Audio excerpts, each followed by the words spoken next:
बहुत बहुत स्वागत। आप देख रहे हैं मथुरा हलचल न्यूज। आइए बढ़ते हैं आज की ताजा खबरों की ओर। मथुरा अखिल भारतीय राष्ट्रीय कांग्रेस के राष्ट्रीय अध्यक्ष श्री मल्लिकार्जुन खड़गे, पूर्व अध्यक्ष राहुल गांधी, महासचिव श्रीमती प्रियंका गांधी वन्ना की महासचिव व उत्तर प्रदेश प्रभारी अविनाश पांडे, राष्ट्रीय सचिव प्रांतीय प्रभारी जनाब तौकीर आलम, उत्तर प्रदेश कांग्रेस कमेटी प्रदेश अध्यक्ष अजय राय, पूर्व मंत्री के निर्देश पर आज जिला कांग्रेस कमेटी मथुरा के द्वारा जिला अध्यक्ष चौधरी भगवान सिंह वर्मा के नेतृत्व में माननीय सर्वोच्च न्यायालय द्वारा हाल ही में भाजपा की चुनावी ब्रांड योजनाओं को असंवैधानिक मानते हुए उस पर रोक लगा दी तथा साथ ही स्टेट बैंक ऑफ इंडिया को चुनावी चंदे की पूरी जानकारी 6 मार्च 2024 से पहले सार्वजनिक करने और चुनाव आयोग को सौंपने का निर्देश दिया, जो चुनाव में काले धन के खिलाफ निर्णायक कदम के तौर पर देखा गया और उस फैसले का पूरे देश में व्यापक स्वागत हुआ।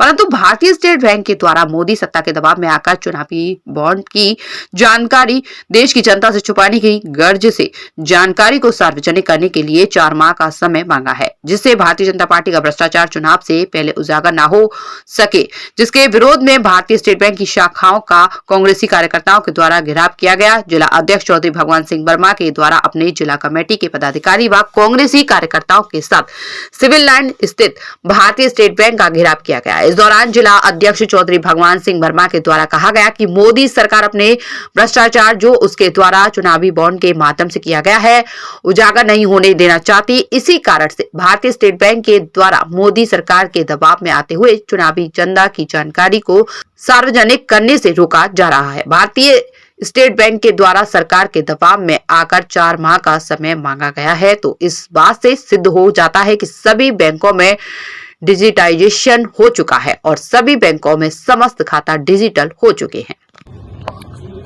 हमारे कांग्रेस के राष्ट्रीय अध्यक्ष मल्लिकार्जुन खड़गे, प्रदेश प्रभारी आदरणीय राष्ट्रीय महासचिव अविनाश पांडे जी और उत्तर प्रदेश कांग्रेस कमेटी के यूसी प्रदेश अध्यक्ष आदरणीय अजय राय जी के निर्देश पर आज जिला कांग्रेस कमेटी मथुरा द्वारा सभी स्टेट बैंकों में, जनपद की सभी ब्लॉकों में और सभी तहसीलों में ये धरना प्रदर्शन का आयोजन किया गया है। जैसा कि आपको मालूम होगा, माननीय सुप्रीम कोर्ट ने आदेश दिया था कि 6 मार्च तक इस पूरा जो चुनावी इलेक्ट्रॉनिक बॉन्ड है उसका हिसाब चुनाव आयोग को दिया जाए, जिससे कि जनता जान सके कि किस पार्टी को कितना चंदा, किस उद्योगपतियों ने किस जनता से या अन्य प्रकार से किस हिसाब से चंदा आया। लेकिन आपने देखा होगा, माननीय सुप्रीम कोर्ट ने, एसबीआई ने झूठ बोला कि हमारी सभी बैंकें कंप्यूटराइज नहीं है, नेट पर नहीं है, मैनुअल काम हो रहा है। मैं ये पूछना चाहता हूँ एसबीआई वित्त मंत्री और प्रधानमंत्री से कि किस बैंक में मैनुअल काम हो रहा है। ये माननीय सुप्रीम कोर्ट में झूठ बोला है एसबीआई। इसके खिलाफ वित्त मंत्री नरेंद्र मोदी के खिलाफ कार्रवाई होनी चाहिए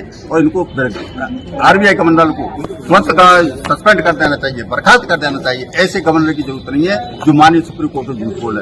मैं ये पूछना चाहता हूँ कि अगर भारतीय जनता पार्टी ईमानदार है, निष्पक्ष है, तो अपने चुनावी का हिसाब, चुनावी चंदे का हिसाब, इलेक्ट्रॉनिक बॉन्ड का हिसाब जनता को क्यों नहीं देना चाहती? चुनाव आयोग निश्चित रूप से भेदभाव कर रहा है। ये भाजपा के एजेंट के रूप में काम कर रहा है। वो खुद नहीं चाहता कि ये हिसाब जनता के सामने उजागर हो। कांग्रेस पार्टी मांग करती है ऐसे वित्त मंत्री, ऐसे प्रधानमंत्री और गवर्नर को इस एसबीआई का किसी भी रूप में हिसाब देना चाहिए और माननीय सुप्रीम कोर्ट और माननीय राष्ट्रपति महोदय को, मोदी सरकार को बर्खास्त करना चाहिए। अन्यथा जनता को, चुनाव आयोग को इस हिसाब किताब इलेक्ट्रॉनिक बॉन्ड का देना चाहिए।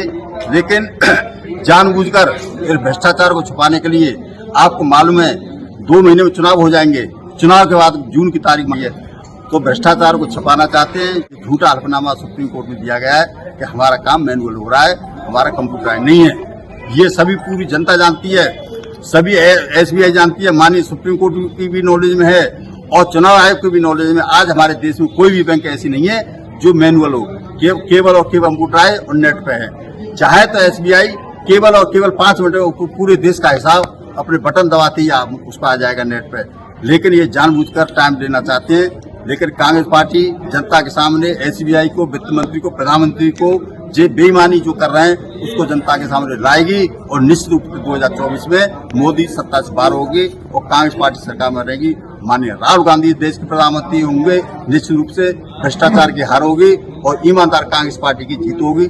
जय हिंद, जय कांग्रेस।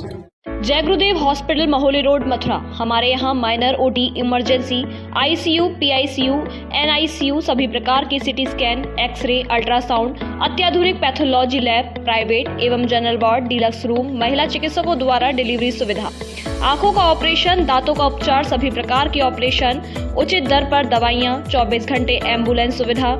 जनपद में सबसे कम दर पर 100 रुपए में ओपीडी सुविधा उपलब्ध है। संपर्क करें 8650777901। Welcome to the dream base of your child. Kanha Makhan Millennium School, the only place in Vrindavan that offers the best learning opportunities through a well-resourced activity room, modern classrooms, futuristic computer and STEM laboratories, dedicated space to train vocals and learn instruments, state-of-the-art sports facilities, a well-stocked library and cooking lab and recording studio, which provide learning experiences still rare at school level. Because we believe a modern child requires modern facilities to groom.